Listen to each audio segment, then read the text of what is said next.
Hi everyone, Red Reefer here. Welcome to this latest Focus Friday video.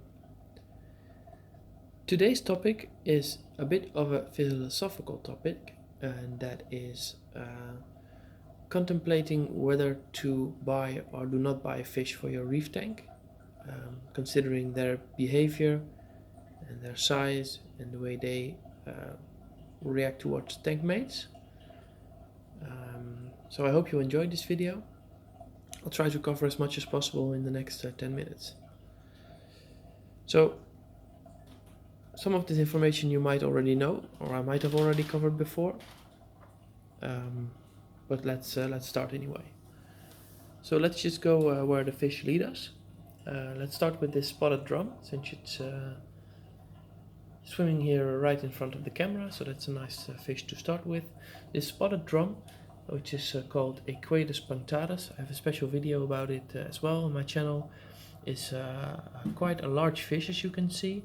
It's a drumfish, as the name of it is already spoiled, and these fish can become quite large. This one is currently around 12 to 14 centimeters, if I had to guess, and it's still a pretty quiet fish, except when feeding. Then it will start eating quite actively, and this is a fish that can bully tank mates. So when you first buy it, it's small and it has a nice large dorsal fin and looks really cool, but in the end this will become a large fish actually. So when you buy this fish, you have to think, well, am I going to upgrade my tank to a larger one, or am I planning to get rid of it, or because, well, when you buy one of these fish, you know that at some point it will become too large for your tank, or you have to have a really large tank, which not a lot of people have, like a 4 or 5 meter long tank. Then it will be fine. Other than that, it's just it's a very nice fish, especially when you buy it as a juvenile. Then it will adapt to your tank life quite easily. And another fish which I have covered quite some times already is the Copperband. Also one I bought very small, but the good news about this fish is that it has reached its full size by now. So it's fully grown, it's matured, it's a very calm fish to have in your tank. So really the only thing you need to consider when buying a Copperband is that you don't buy a lot of very busy tank mates that will steal its food away, because it needs some time to feed. Some are more proactive than others, but this one, in general, the Copperband is a picky eater, which doesn't eat very fast. So you need to either feed a lot, or make sure there's not a lot of food competition by other fish. So very nice fish for the long run, but make sure you keep it well fed, and then it will be fine for a very long time in your tank. So moving to these Evansia Antias. These are actually not the easiest ones to keep. There are 3. So they've been doing well for quite a while. But then again, these are fish that need a lot of food, and they move around a lot. So they need some space to swim, and they need to be well fed to keep them alive.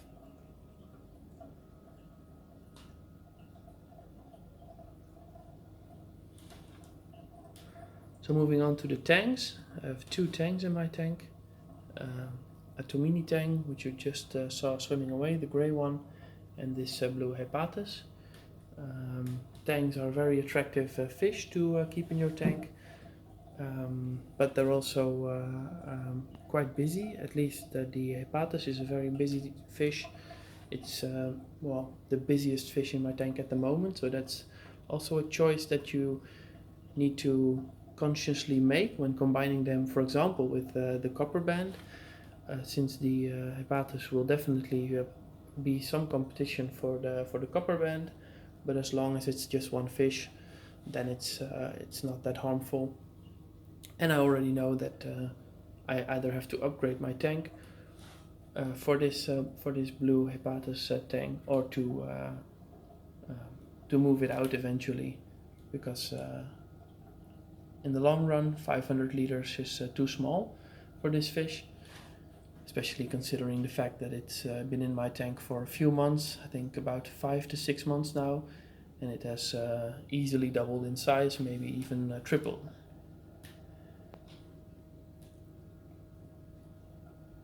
So that's something to think about when buying this fish. They look very cute as young ones, and you might be easily tempted to buy one for your nano tank, for example, but trust me, that will not be a good long-term success, since this fish needs quite some space.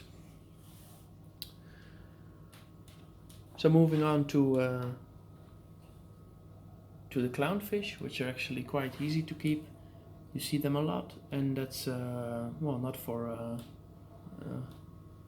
nothing, because these fish are, like I mentioned, pretty easy to keep. They don't require a lot of space.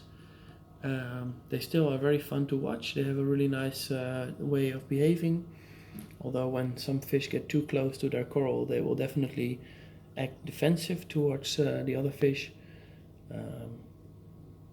Let's see if no, they're okay with the Copperband. But some fish, when they get too close, they will definitely let them know, this is my territory, please move along. But overall, if you have a nano tank for, let's say, 60 to 100 liters, you're fine keeping a couple of clownfish. Same goes for the mandarins, the dragon type looking fish. This is the one. I have a couple of those, and also a couple of ruby red dragonettes. They combine fine, by the way, so that's a question I get asked quite a lot. How do they behave together in one tank? Well, they're fine. They're not paying that much attention towards each other, and also pretty easy to keep fish. And do not require a lot of space, but they do require a lot of food, so that makes them harder to keep in a new system or a very small system, since they will continuously look throughout the reef for food, and of course when there's no food there, they will eventually die, and that's not something you want, of course. So very nice fish, but also a fish to keep in mind, that you have either a lot of food in your tank or quite a large tank where they will adapt to and look throughout the reef for food.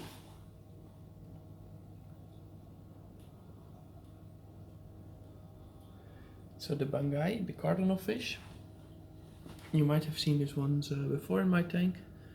I've had those since they were very little baby cardinals, and they have been doing great so far. These are, I think, some of the easiest fish to keep in a reef tank. They you can just buy them, leave them in there. They will eat the most of the things you throw at them. If you have a couple of them, like I have, as you can see, here's the other one, they will most likely start breeding as well. So the male will carry the eggs in its beak, in its mouth, when the female lays them, and then he will keep them in his mouth for about 3 to 4 weeks until they hatch, and then the young ones will probably get eaten in your tank, unless you take proper precautions. Like, for example, if you have a sea urchin with large spikes, then they will search for refuge between the spikes of the sea urchin, or if you are quick enough and are able to catch them out of the tank before they get eaten. And then it's pretty easy to, if you feed them with a small type of food, then it's pretty doable to keep them alive. So they're nice looking fish, and like I mentioned, pretty easy to keep.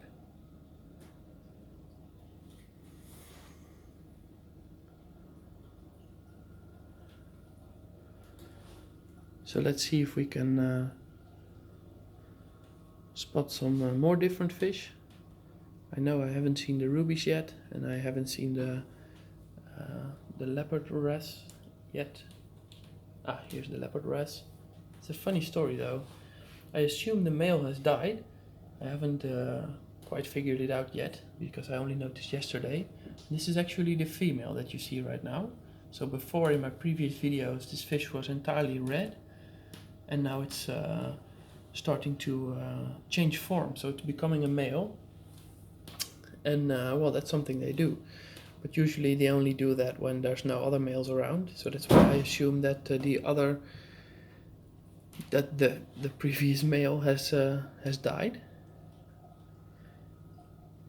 And as you of course have seen in a couple of my previous videos, there's the Regal angelfish, which has been in there for about a few weeks now, and it's as you can see, it's nomming away happily at whatever stuff. So algae, sometimes they give a little nip at a coral, that's what they do. Can't blame them, it's what they're made to do. And well, these angelfish are really also a fish that can grow quite large, so also one of those that will look very cute when you buy them at first, and then they will grow larger as time progresses.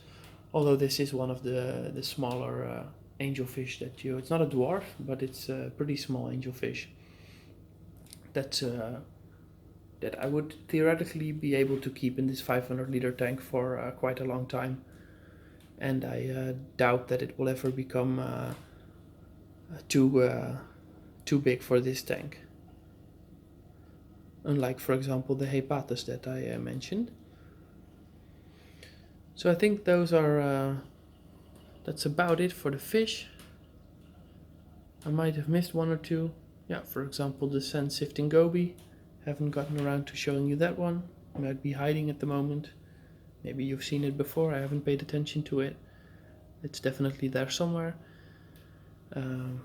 Also a very nice fish to, so let's close off with that one, the sand sifting goby. There are quite a lot of them, of those different types around.